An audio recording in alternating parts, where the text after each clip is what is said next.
1 minus 1 by 3 multiplied by 1 minus 1 by 4 dot dot dot till 1 minus 1 by n.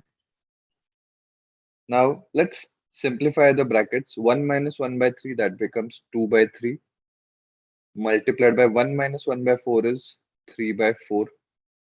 Now the next bracket would have been 1 minus 1 by 5, that is 4 by 5. So you can see a pattern here that 2 never gets cancelled out, but 3 gets cancelled out with the next 3, 4 gets cancelled out with 4. Now this 5 gets cancelled out with the next 5. Now if there hadn't been any other term, the answer would have been 2 upon 5, right?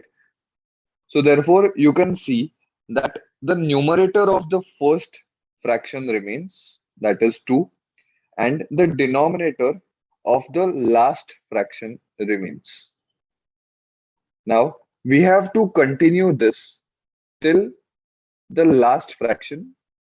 The last fraction is 1 minus 1 upon n. Okay. So therefore it will become n minus 1 upon n. Now by continuing with this pattern, 5 will get cancelled with the next term, and this n minus 1 will get cancelled with its previous term. And hence the answer for this question will become 2 upon n, because 2 never gets cancelled out, and n, because that's the last term, it will never get cancelled out again as well.